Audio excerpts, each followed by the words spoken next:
Hello. This is the module that is about community risk and vulnerability as a complex system. As we have seen in the last module, urban system is defined as a complex system by literature and by a long history of the urban areas and the history of cities. When we talk about complexity and community and risk and vulnerability, we refer to this tree, that is the tree that and somehow it gathered together both the past, the future, and the present, that are the roots that lead visions to the community. But the community is surrounded by a complete and complex other branches that are economy, geography, land use, society, culture, concept of more or less anthropology related with neighborhood, for instance, and each of these branches blossom into different leaves and fruits. There is, for instance, for the neighborhood, we have the overview by the experts, but also the description that is viewed by the community. As for the economy, we include all the economical activities. We have the overview again from the expert, but also the community projection and vision and all the stakeholders that are involved in the community. And this is leading to the fruit of the vision of the future development.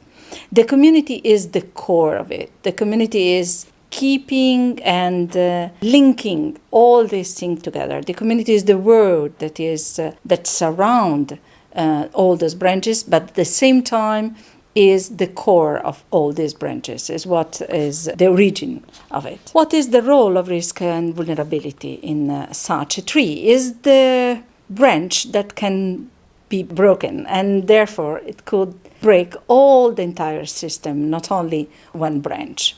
And the risk and vulnerability is also linked directly with the concept of vision.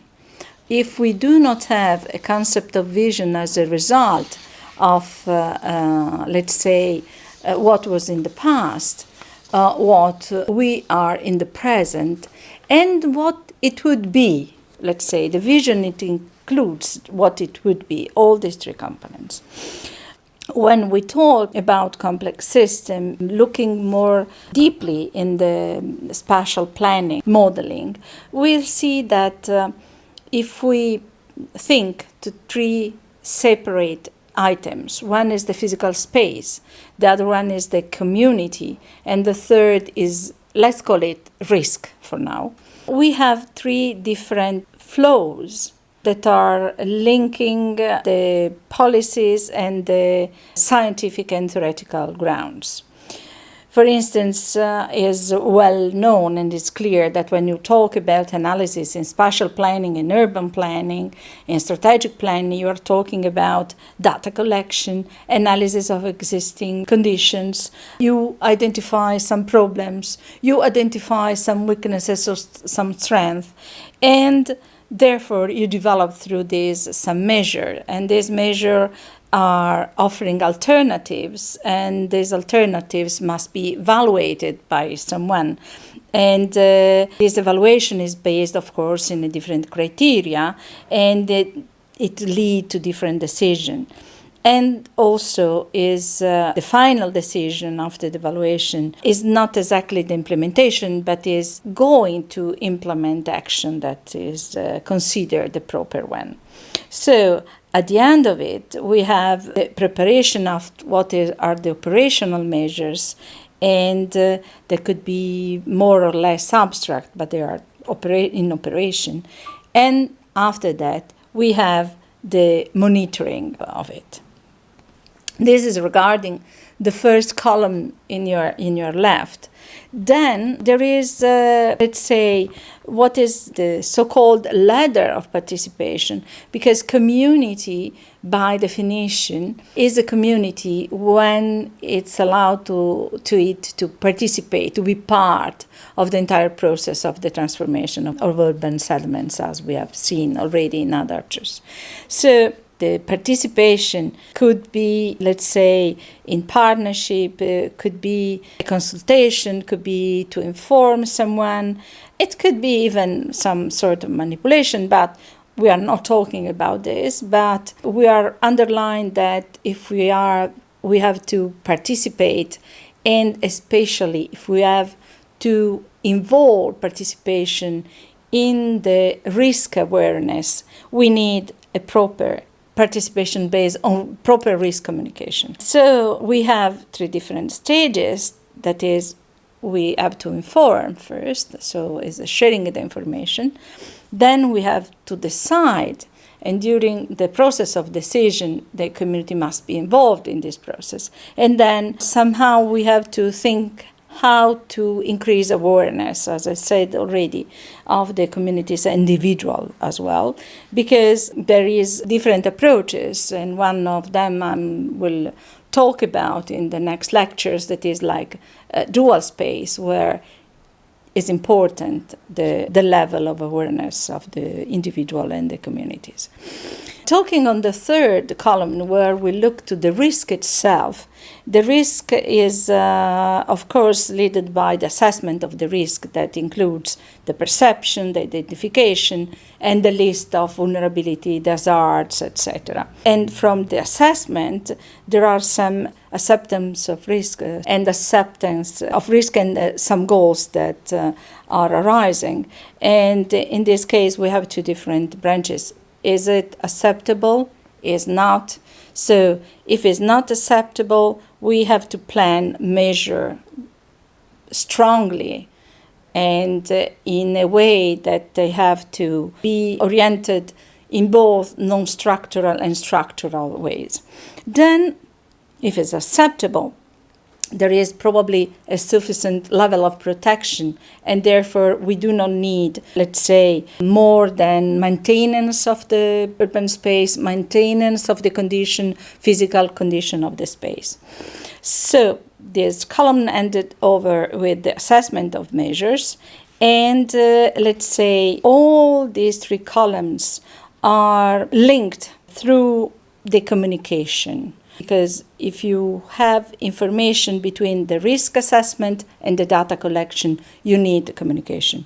If you go from alternatives to planning measures or even to maintenance, you need the decision, you need to identify who are the decision makers and so on. And therefore you need consultation.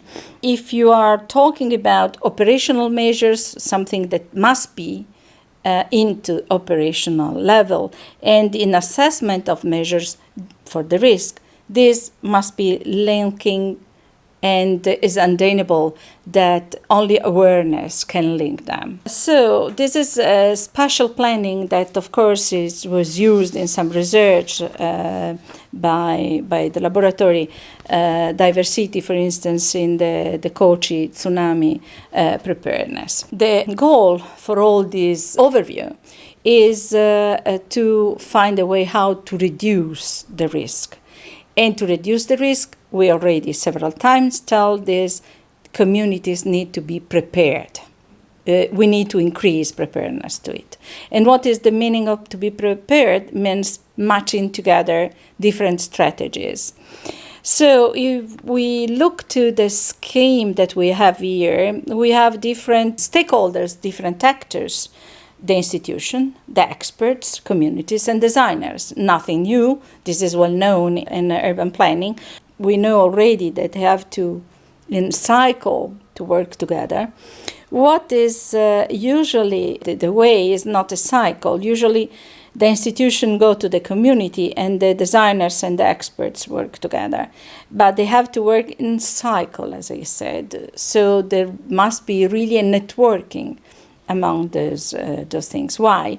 Because the institution are in charge of political choices on spatial planning, because the experts, of course, they need to design guidelines for risk reduction management and communication, because the designers has the skill and the knowledge of the multidisciplinary approach, and also to include the need to include the risk into planning and design.